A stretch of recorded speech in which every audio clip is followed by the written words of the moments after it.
Hello guys. सो हम friction chapter में थे जो कि चैप्टर नंबर 6 है फ्रॉम एच.सी. वर्मा। और हमने अब तक के इस फ्रिक्शन चैप्टर में बेसिकली थ्योरी डिस्कस कर ली और काफ़ी प्रकार के क्वेश्चंस डिस्कस कर लिए, जिसमें कि मुझे लगता है कि ऑलमोस्ट हमने सारे ही प्रकार के क्वेश्चंस डिस्कस कर चुके हैं। बट मैं ऐसा नहीं बोल रहा कि अभी ख़त्म हो चुका है फ्रिक्शन के सारे टाइप के क्वेश्चंस, बट काफ़ी टाइप के क्वेश्चंस और बन सकते हैं। मैंने टॉर्क वाले क्वेश्चंस नहीं लिया, शिफ्टिंग ऑफ नॉर्मल वाले क्वेश्चंस नहीं लिया, तो वो हम आगे देखेंगे। आगे जैसे जैसे हम बढ़ते जाएंगे chapter 7, chapter 8, chapter 9 rotational mechanics में जाएंगे, सो और भी ज़्यादा अलग अलग टाइप के क्वेश्चंस देखने को मिलेगा वहाँ पे। क्योंकि अभी देखो ऐसा होता है कि एक क्वेश्चन को दूसरे क्वेश्चन के कॉन्सेप्ट के साथ कंबाइन कर दिया जाता है। मतलब ये एक ट्रेंड है, ट्रेंड नहीं, ऐसा होता है जनरली। जो हम जिस एग्ज़ाम्स के लिए प्रिपेयर कर रहे हैं like IIT exams, JEE mains exam, तो वहाँ पे आपको डायरेक्ट फ्रिक्शन बोल के ऐसा क्वेश्चन नहीं मिलेगा जिसमें और किसी भी चैप्टर के कॉन्सेप्ट्स इन्वॉल्व ना हो, बिल्कुल नहीं। वहाँ पे अलग अलग चैप्टर्स के कॉन्सेप्ट्स को फ्रिक्शन के साथ क्लब कर दिया जाएगा और आपको वो क्वेश्चंस सॉल्व करनी पड़ेगी। सो इसलिए मैं बोल रहा हूँ कि अभी पूरी बात ख़त्म नहीं हुई, यहाँ पे आगे फ्रिक्शन जारी रहेगी, ठीक है। तो आप इसे भूलना नहीं, इसे बार बार प्रैक्टिस करते रहना, क्योंकि दूसरे कॉन्सेप्ट्स के साथ फिर फ्रिक्शन को जब मिक्सअप किया जाएगा तो क्वेश्चन और भी कॉम्प्लेक्स हो जाएंगे। और ऐसा नहीं है कि मैं डिस्कस नहीं करूँगा, ऑब्वियसली मैं बहुत ही अच्छे तरीके से डिस्कस करूँगा, फिर से इन सब क्वेश्चंस को दोहराऊँगा जहाँ जहाँ वो क्वेश्चंस हमें मिलेंगी फ्रिक्शन की। सो कोई भी वरी करने वाली बात नहीं है। वेल, ये लेक्चर जो लेक्चर नंबर 19 है, बेसिकली पिछले लेक्चर में हमने फ्रिक्शन को ख़त्म कर दिया है, ठीक है। एच.सी. वर्मा के सारे क्वेश्चंस हमने, जो कि मुझे लगा कि इंपॉर्टेंट है, वो मैंने डिस्कस कर दिया है पिछले लेक्चर्स में, वो बात ख़त्म हो गई है। बट ये लेक्चर मैंने एक एक्स्ट्रा रखा है फ्रिक्शन पे, जिस पे मैंने प्रीवियस ईयर JEE मेंस और एडवांस के क्वेश्चंस डिस्कस कर रहे हैं। बेसिकली टोटल 3 क्वेश्चंस है, 2 JEE एडवांस के और 1 JEE मेंस के, ठीक है। तो चलो आगे बढ़ते हैं। सो सबसे पहला जो क्वेश्चन है वो मैंने JEE एडवांस 2014 से लिया है और ये क्वेश्चन कुछ इस प्रकार से है। सो क्या है ये? A wire which passes through the hole in a small bead. कोई एक वायर है और ये एक बीड है, ठीक है, और इस बीड में कोई एक होल है और उस होल से ये वायर पास हो रही है, ठीक है। जैसे मोती होती है हमारी, जैसे नेकलेस वाली मोती होती है, तो मोती के अंदर से जो धागे होते हैं वो उस धागे के ऊपर मोती रहती है। तो ये कुछ उस टाइप से ही यहाँ पे है कि जो बीड है वो उसके अंदर से बेसिकली होल है जहाँ से वायर पास हो रही है, ठीक है। And is bent in the form of quarter of a circle, और वो जो वायर है वो कुछ इस प्रकार से बेंट है फ्रॉम A to B, जैसा दिख रहा है आप। The wire is fixed vertically on ground as shown in the figure. यहाँ पे फिक्स है ये wire. The bead is release from near the top of the wire. यहाँ से इस बीड को रिलीज किया गया, रिलीज वर्ड यहाँ पे यूज हुआ गया, मतलब यहाँ से छोड़ दिया गया बीड को। And it slides along the wire without friction, और ये यहाँ से कुछ इस डायरेक्शन में ऐसे स्लाइड कर रही है बीड, ठीक है, इस प्रकार से जा रही है। As the bead moves from A to B, यहाँ से यहाँ जब बीड मूव कर जाएगी, जब A पे है अभी और जब वो B पे आएगी, तो इस मोशन के दौरान as the bead moves from A to B the force it applies on the wire. अच्छा, तो सबसे पहले ये ऐसा बोल रहा है कि जब ये बीड जो है वायर पे मूव करेगी तो ये बीड कुछ फोर्स लगाएगी इस वायर पे, तभी ये क्वेश्चन बनता है ना कि as the bead moves from A to B the force it applies on the wire, ठीक है। ये अप्लाई कर रही है कोई फोर्स इस वायर पे, और ये लॉजिकल भी है। जब ये बीड ऐसे मूव करेगी इस वायर पे तो ऑब्वियसली ये बीड इस वायर पे कुछ फोर्स लगाएगी ना, रिएक्शन फोर्स, और वो वायर भी इस बीड पे लगाएगी रिएक्शन फोर्स, ठीक है। सो उस फोर्स, ये जो फोर्स है नॉर्मल, इसके बारे में है एक्चुअली ये 4 ऑप्शन। और ये 4 ऑप्शन क्या है कि ये जो फोर्स है वो हमेशा रेडियली आउटवर्ड होगा इस डायरेक्शन में, रेडियली इनवर्ड होगा, हमेशा ही रेडियली इनवर्ड होगा इस डायरेक्शन में, रेडियली आउटवर्ड होगा इनिशियली और बाद में रेडियली इनवर्ड होगा, या रेडियली इनवर्ड होगा पहले और बाद में रेडियली आउटवर्ड होगा। तो देखो यहाँ पे थोड़ा एक चीज़ समझने वाली चीज़ ये है कि मैं यहाँ पे जितनी भी फोर्सेस है वो इस बीड पे दिखाऊंगा इनिशियली, ठीक है। उसके बाद जो बीड पे हमारी नॉर्मल रिएक्शन आएगी, या तो इस डायरेक्शन में या इस डायरेक्शन में, वो हम देख लेंगे। उसके ऑपोजिट डायरेक्शन में नॉर्मल की बात करेंगे हम, क्योंकि ये जो क्वेश्चन है वो बीड जो वायर पे अप्लाई कर रहा है उसके बारे में है, ठीक है, उसके बारे में नहीं है जो बीड पे लग रही है नॉर्मल रिएक्शन, ठीक है। बीड पे नॉर्मल रिएक्शन ये लग रही है और वायर पे नॉर्मल रिएक्शन ये लग रही है, तो ये वायर पे नॉर्मल रिएक्शन वाली बात कर रहा है इस क्वेश्चन में, ठीक है। तो देखते हैं, वो हम फर्दर डिस्कस करते हैं, बट सबसे पहले ये क्वेश्चन समझ में आ जानी चाहिए आपको। तो चलो अब सीधा ही क्वेश्चन पे चलते हैं। तो सपोज ये बीड ट्रैवल करता करता कुछ इस पॉइंट पे आया ऐसे, ठीक है, A पॉइंट से कुछ यहाँ P पॉइंट पे आया, जस्ट सपोज करो this is the point P। अब ये पॉइंट P पे कौन कौन सी फोर्सेस लगेगी सबसे पहले हम दिखा लेते हैं, ठीक है। अभी हम सारी फोर्सेस जो हैं वो बीट पे दिखा रहे हैं, वायर की बात नहीं कर रहे। तो सबसे पहले तो मैं कुछ ऐसा ड्रॉ कर लेता हूँ सेंटर से। क्यों ड्रॉ कर रहा हूँ मैं बताता हूँ। ये 90 डिग्री है टोटल, ठीक है।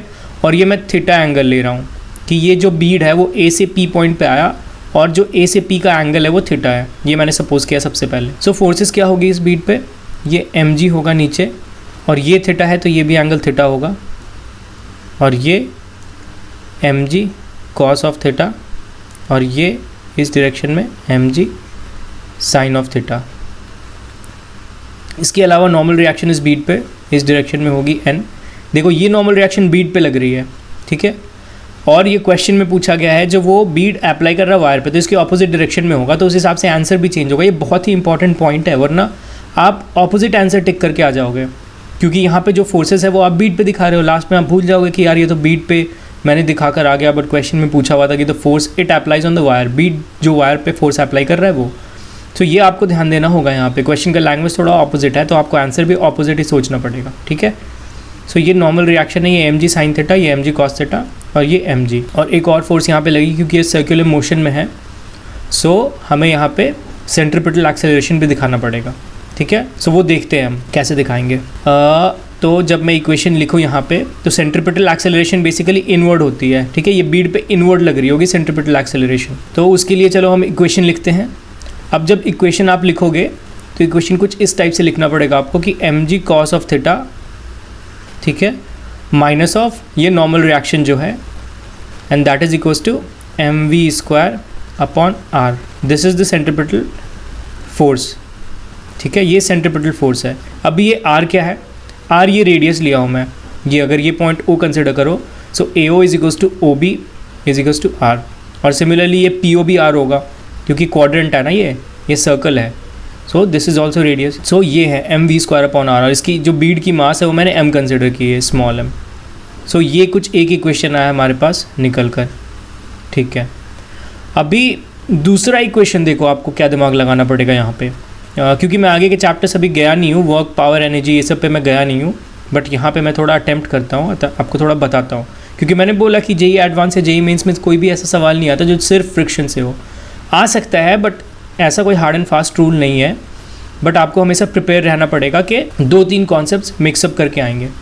तो अभी यहाँ पे जो दूसरी इक्वेशन है, क्योंकि एक इक्वेशन से तो हमारा काम बनेगा नहीं, हम नॉर्मल रिएक्शन निकाल नहीं पाएंगे एक इक्वेशन से। क्यों?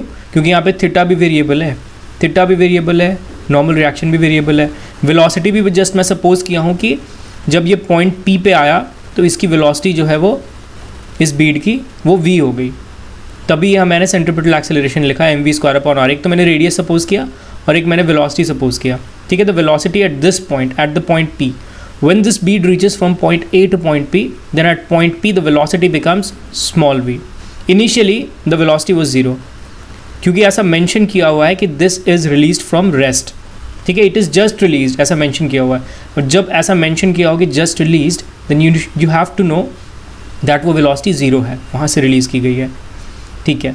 तो यहाँ पे अगर मैं एनर्जी इक्वेशन लगाऊँ तो कुछ इस टाइप से मैं लिख सकता हूँ कि ए पॉइंट से पी पॉइंट पे गया तो उसकी वेलोसिटी v हो गई, बट जो पोटेंशियल एनर्जी है वो कुछ लूज़ कर दिया ये, क्योंकि ए पॉइंट पे हाईएस्ट पोटेंशियल एनर्जी है।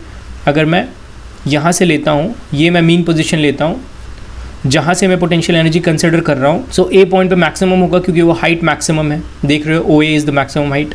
और फिर जब ये पॉइंट पी पे आएगा तो ऑब्वियसली ए ओ हाइट जो है उससे कम हो जाएगा, ठीक है। सो वो हमको ही निकालना पड़ेगा कि कितनी हाइट नीचे आई है, वो मतलब कितना लूज़ किया है उसने पोटेंशियल एनर्जी और उतना ही गेन किया उसने kinetic energy. So kinetic energy में अगर मैं लिखूँ तो हाफ mv स्क्वायर होगा, क्योंकि वेलोसिटी तो पॉइंट पी पे v है, बट पोटेंशियल एनर्जी कितना लूज़ किया, तो mgh होता है पोटेंशियल एनर्जी, m इंटू जी इंटू एच। कैसे निकालोगे आप h के लिए? देखो ये AO जो है वो हमें पता है r है, ठीक है। और ये अगर मैं पॉइंट Q लूँ ये वाला, सो OQ कितना होगा या QO कितना होगा? QO जो होगा वो ये भी आ रहा है आपका, ये OP भी आ रहा है, सो R cos थीटा कुछ ये होगा, ठीक है। QO जो है वो R cos थीटा होगा। इतनी बात तो समझ में आ रही है आपकी। देखो मैं क्या बोल रहा हूँ, OP अगर R है, रेडियस है, दिस इज़ अ क्वाड्रेंट, तो OP जो है वो R है अब ये r cos थीटा आप लोगे यहाँ पे, तो ये OQ होगा क्योंकि ये एक ट्राइंगल है, OQP इज़ अ ट्राइंगल, ठीक है। और ये कैसा ट्राइंगल है? राइट एंगल ट्राइंगल है, this is the right angle. So यहाँ पे आप r cos थीटा कंसिडर करोगे तो आपको OQ मिल जाएगा, ठीक है। सो अब आपको OQ मालूम है, आपको OA मालूम है, मैं OA में से OQ को अगर सब्ट्रैक्ट करूँ सो आपको AQ मिल जाएगा। और इतना ही बेसिकली पोटेंशियल एनर्जी उसने लूज़ किया है, AQ हाइट के जितना। मैं क्या बोल रहा हूँ कि आप अगर AO में से QO माइनस कर दो तो कितना होगा? R 1 minus of cos theta होगा, R minus of R cos theta, that is R into 1 minus of cos theta. So ये हो गया हमारे पास AQ, this is what, this is AQ। और इसी हाइट के जितना इस बीड ने पोटेंशियल एनर्जी लॉस किया है, और उसको लॉस करने के कारण ही उसने इतना काइनेटिक एनर्जी गेन किया है। सो मैं जस्ट यहाँ पे लिखूँ R into 1 minus of cos theta, ठीक है। सो ये हमारे पास हो गया इक्वेशन नंबर 2। सो यहाँ से आप कैंसिल आउट कर दो, कितना हुआ? v² is equal to g into R 1 minus of cos theta. इसको मैं इक्वेशन 3 सपोज करता हूँ, ठीक है। अब इक्वेशन नंबर 1 इक्वेशन नंबर 3 देखते हैं हम। सो यहाँ से मैं अगर v² लिखूँ तो वो अपने पास होगा 2g R minus of R cos theta, something like this. अब इसको मैं यहाँ पे रखता हूँ इक्वेशन 1 में। सो अपने पास होगा mg cos of theta minus of n is equal to m upon r होगा multiplied by 2g R 1 minus of cos theta, कुछ ऐसा। और ये r अब कैंसिल आउट हो जाएगा। सो आप इसको फर्दर कैसे लिख सकते हो? mg cos of theta minus of n is equal to, इसको मैं लिखूँ 2gm minus of 2gm cos of theta. So ये फर्दर आप इस तरफ लेके जाओ लेफ्ट की तरफ। So 2mg cos theta plus of mg cos theta is nothing but 3mg cos theta हो गया, और minus of 2mg that is equals to n। मैंने क्या किया कि इन दोनों ही टर्म्स को इस तरफ लेकर गया और नॉर्मल को इस तरफ लेकर आ गया। सो यहाँ पे mg कॉमन ले लो, अपने पास क्या हुआ? 3 cos theta minus of 2 is equal to n। ये अपने पास फाइनली आ गया नॉर्मल रिएक्शन की वैल्यू। सो नॉर्मल रिएक्शन अपना क्या निकल कर आया? mg 3 cos theta minus of 2। और ये कौन सा नॉर्मल रिएक्शन था? ये वो वाला नॉर्मल रिएक्शन था जो बीड पे लग रहा था इस डायरेक्शन में, बट एक्चुअली क्वेश्चन में पूछा है कि वो बीड वायर पे कितना लगा रहा है। सो उसकी ऑपोजिट डायरेक्शन आपको यहाँ पे देखनी पड़ेगी। तो ये अपना फोकस वाला पॉइंट होगा, मतलब अपने को इस नॉर्मल रिएक्शन को देखना है, इसको नहीं। ये जस्ट हमने वैल्यू फाइंड आउट करने के लिए निकाली थी और हमने कर लिया, तो इसका काम हो चुका है। अभी हम ये देखेंगे कि इस नॉर्मल रिएक्शन का मैग्नीट्यूड सिर्फ देखेंगे, बट डायरेक्शन इस नॉर्मल रिएक्शन का देखेंगे, ठीक है। सो पूछा है कि ये नॉर्मल रिएक्शन पहले रेडियली इनवर्ड लग रहा था, आउटवर्ड लग रहा था, हमेशा ही रेडियली इनवर्ड लग रहा था, हमेशा ही रेडियली आउटवर्ड लग रहा था, या क्या? सो सबसे पहले आप थीटा देखो, मतलब ये वाला टर्म देखो, ठीक है, क्योंकि यहाँ से ही आपको इस नॉर्मल की मैग्नीट्यूड पता चलेगी कि पॉजिटिव में है या नेगेटिव में है। एक तरीके से डायरेक्शन बोल सकते हो। तो नॉर्मल पॉजिटिव कब होगा? पॉजिटिव तब होगा क्योंकि देखो m तो हमेशा ही पॉजिटिव रहने वाला है, g भी हमेशा ही पॉजिटिव रहने वाला है। सो ये वाला टर्म पॉजिटिव कब रहेगा? जब 3 cos theta minus of 2 greater than 0 होगा। और ऐसा कब होगा? जब cos थीटा ग्रेटर देन 2/3 होगा, तभी होगा नॉर्मल रिएक्शन पॉजिटिव। और नॉर्मल रिएक्शन पॉजिटिव का मतलब क्या है? इनवर्ड, क्योंकि ये डायरेक्शन जो है मतलब बीड लगा रहा है वायर पे, ये है वो नॉर्मल अंदर की तरफ। सो जब पॉजिटिव नॉर्मल रिएक्शन होगा मतलब ये डायरेक्शन होगी, और जब नेगेटिव नॉर्मल रिएक्शन होगा तो मतलब इसकी opposite direction that is outward की तरफ होगी। सो जब ये cos थीटा 2/3 से बड़ा होगा तब नॉर्मल रिएक्शन जो है वो इनवर्ड लगेगी, ठीक है, जो कि बीड वायर पे लगा रहा है। और cos थीटा 2/3 से बड़ा कब होगा? देखो cos थीटा के बारे में आपको कुछ ऐसा देखना पड़ेगा कि कुछ ऐसा होता है cos थीटा का ग्राफ, ठीक है, और ये क्या है? ये π/2 है। सो cos थीटा जब 0 होता है तो वो मैक्सिमम होता है, और जैसे जैसे उसकी वैल्यू बढ़ती रहती है वो कम होता रहता है और π/2 पे 0 हो जाता है। तो cos थीटा 2/3 से बड़ा तब होगा जब वो 0 के आसपास रहेगा। मतलब मान लो कि cos थीटा 2/3 कुछ यहाँ पे हुआ, ठीक है, cos थीटा की वैल्यू 2/3। सो जब उससे छोटा होगा मतलब जब वो 0 की तरफ जाएगा ऐसे, तो 2/3 से बड़ा होता जाएगा, वो तो n पॉजिटिव होता जाएगा, ठीक है। मतलब मैं क्या बोल रहा हूँ कि जो थीटा है वो greater than 0 to some point से कुछ थीटा होगा यहाँ पे जहाँ पे 2/3 है, उसको मैं मान लेता हूँ x डिग्रीज, वहाँ तक जो है वो cos थीटा 2/3 से बड़ा होगा, ठीक है। तो 0 से स्टार्ट हो रहा है। मैं थीटा कहाँ से लिया था, थीटा देखो मैं यहाँ से लिया था, ये थीटा इस वाले वर्टिकल से लिया था। सो जब थीटा 0 होगा मतलब ये बीट कम्प्लीटली ए पे होगा, सो वहाँ पे भी 2/3 से बड़ा होगा थीटा। क्यों बड़ा होगा, क्योंकि 0 पे तो थीटा मैक्सिमम होता है ना। अब 0 पे थीटा मैक्सिमम होता है और किसी एक x डिग्रीज पे 2/3 होता है, तो 0 से x डिग्रीज तक, मान ले कि x डिग्रीज यहाँ तक हो रहा है, ठीक है, ये x डिग्रीज है मान लो। सो ये 0 से x डिग्रीज तक जो है नॉर्मल रिएक्शन वो पॉजिटिव होगा। पॉजिटिव होगा मतलब इनवर्ड होगा, इनवर्ड लगेगा।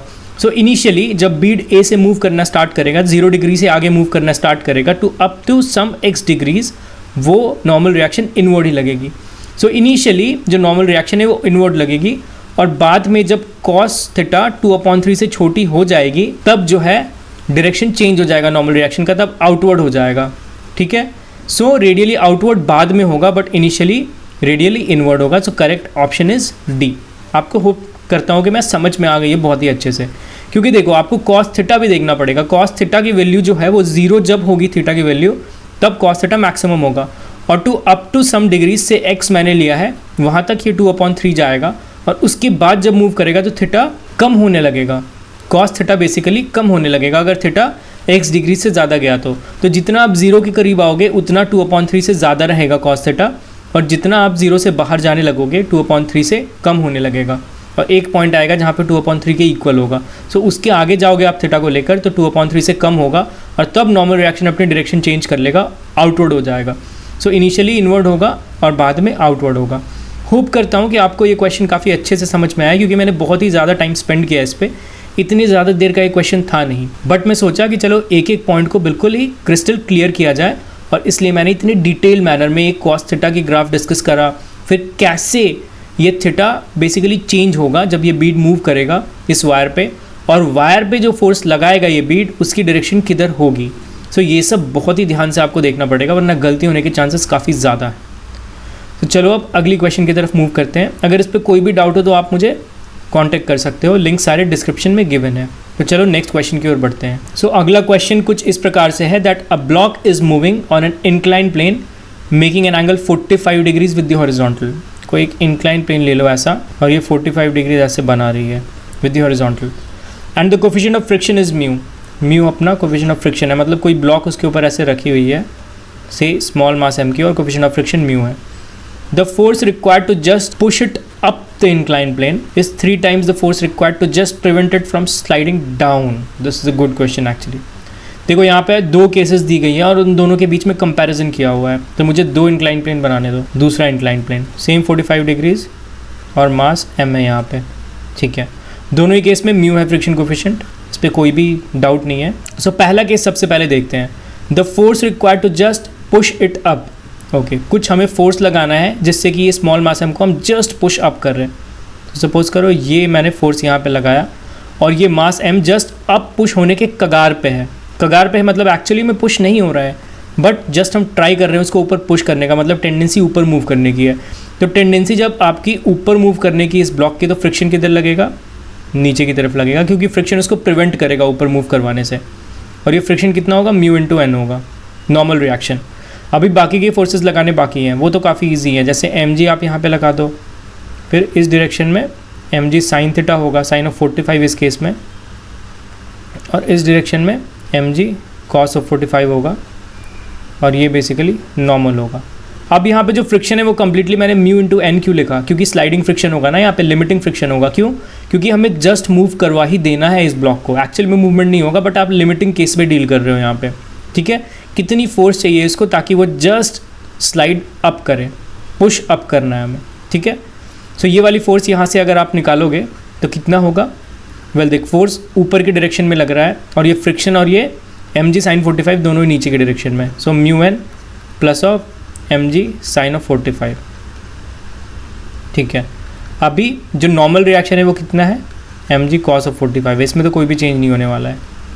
सो यहाँ से आप अगर इसको पुट करो तो f कितना होगा, mu mg upon root two plus of M G upon root two, क्योंकि cos 45 sin 45 दोनों सेम रूट टू होता है।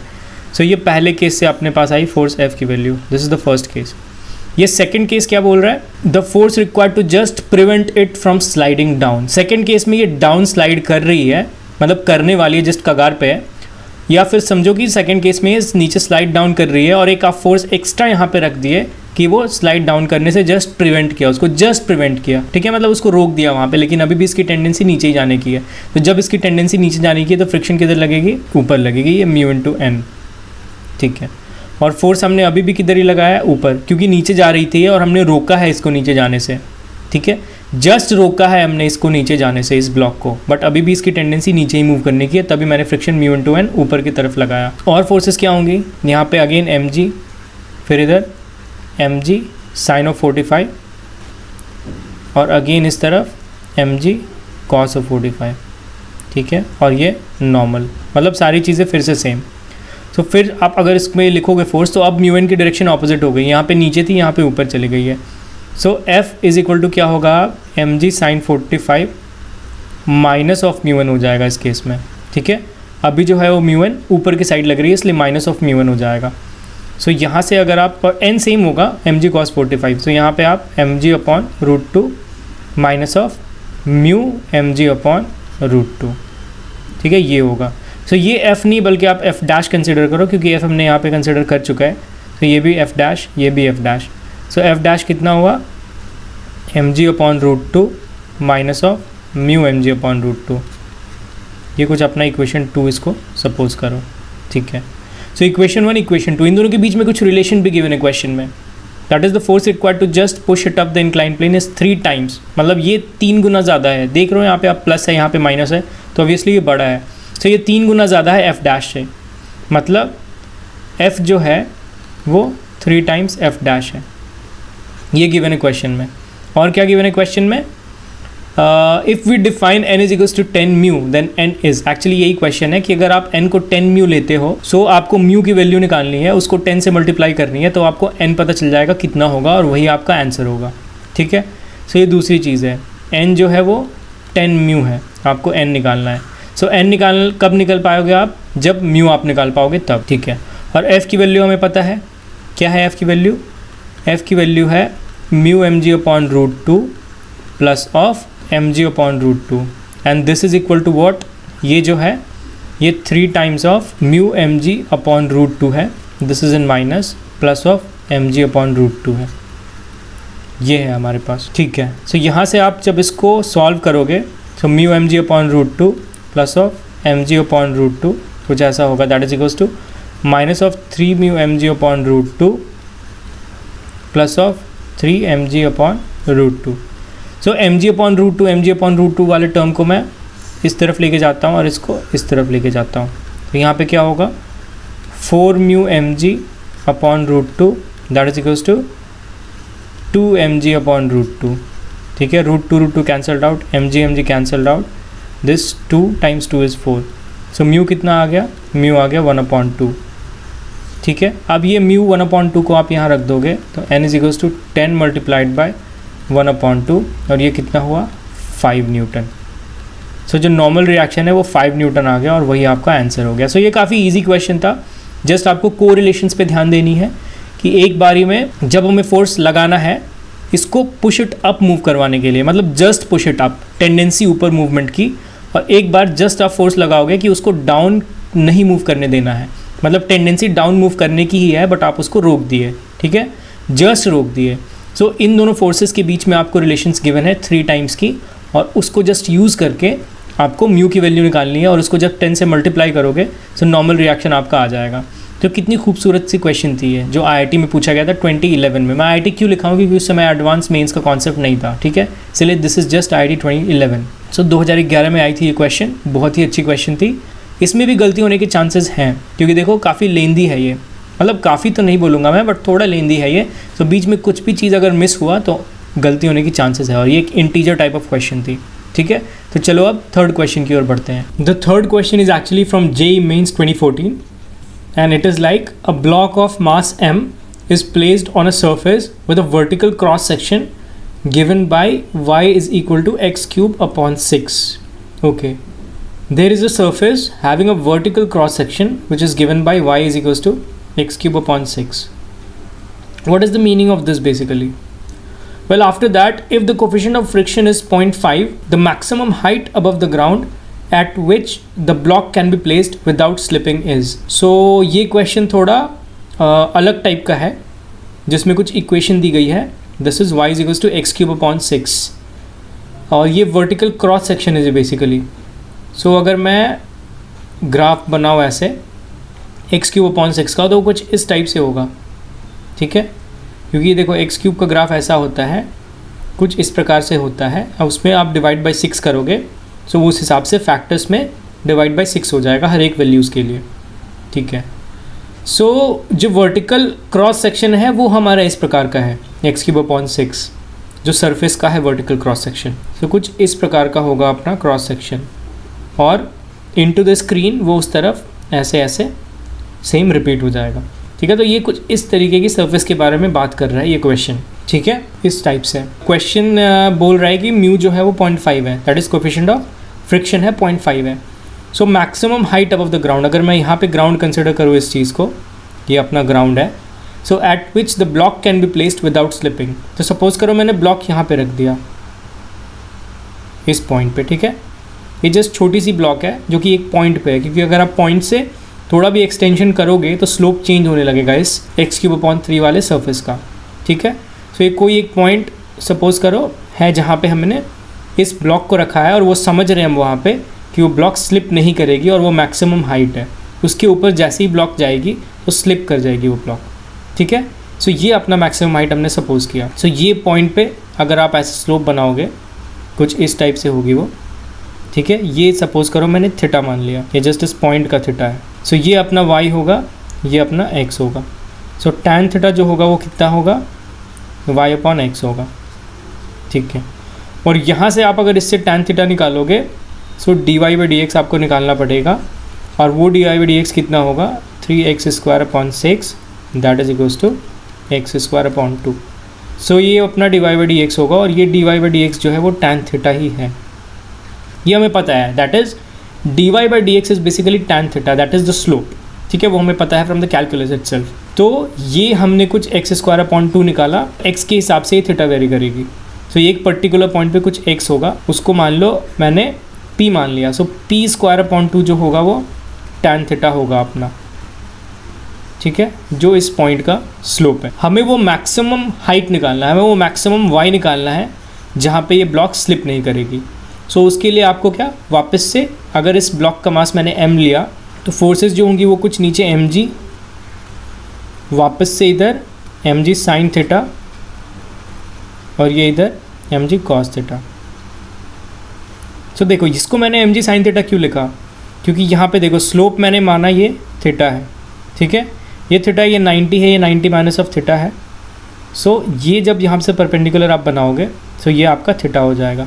ठीक है, क्योंकि ये स्लोप है और ये उसके परपेंडिकुलर, ये दोनों 90 डिग्रीज होगा. सो ये 90 माइनस ऑफ थीटा, तो ये थीटा, और नीचे क्योंकि mg है ये वाला, सो this is mg cos theta तभी, और ये mg साइन थीटा तभी. ये थोड़ा कॉम्प्लिकेटेड हो गया, आप इसको थोड़ा और भी सहज तरीके से अपने नोटबुक पे बना के देखो, आपको समझ में आ जाएगी. ठीक है, और ये नॉर्मल रिएक्शन होगा हमारा कुछ ऊपर, और इधर जो होगा वो फ्रिक्शन होगा mu into mg cos of theta, क्योंकि mg cos of theta he normal है. सो अगर उसको मैं लिखूँ यहाँ पे, तो ये कुछ इस तरीके से होगा कि mu mg cos of theta is equals to mg sine of theta, क्योंकि आपको ब्लॉक को मूव नहीं करने देना है. Block can be placed without slipping. ठीक है, स्लिप नहीं करनी है ब्लॉक को वहाँ पे. सो पीछे वाली फोर्स जो फ्रिक्शन है वो इक्वल होगी आगे वाली फोर्स से, तभी ये स्लिप नहीं करेगा. सो mg कैंसल्ड आउट. यहाँ से देखो म्यू अपना कितना है, tan थीटा ही आ गया, और ये tan थीटा कितना हमने निकाला था, एक्स स्क्वायर अपॉन 2, और म्यू बेसिकली कितना है, 0.5 है. So 0.5 is equals to X square upon 2 होगा. सो यहाँ से एक्स स्क्वायर कितना आया, 1, एक्स कितना आया, 1. सो अपने पास x जो आया वो 1 आया. अब x जब 1 आया यहाँ पे पुट करोगे तो y कितना आएगा, 1/6 आएगा, और मीटर्स में, क्योंकि हम सारे ही वैल्यूज़ जो है वो मीटर्स में लेके चल रहे थे. सो y जो आ गया 1/6 metre, that is a is the answer. So ये भी क्वेश्चन कुछ खास टफ नहीं था, बल्कि आपको सिर्फ ये ध्यान देना था कि ये जो एक मैथमेटिकल अप्रोच है इस क्वेश्चन का वो थोड़ा डिफरेंट है। उसके लिए आपको ग्राफ्स आनी चाहिए एक्स क्यूब की, ताकि आप एग्जाम्स में जाके कंफ्यूज ना करो। सो एक्स क्यूब जैसे ही आपको पता है एक्स क्यूब अपॉन 6 आप बना लोगे और फिर ब्लॉक को किसी एक पर्टिकुलर पॉइंट पे रख दोगे जहाँ पे आप सपोज करोगे कि वो मैक्सिमम हाइट है जहाँ तक वो ब्लॉक पे कोई भी स्लिपिंग नहीं हो सकती है। उसके जैसे ही आप ऊपर मूव करोगे तो स्लिपिंग स्टार्ट हो जाएगी, बट हमें वो हाइट निकालनी है जहाँ पे ये ब्लॉक स्लिप ना करे।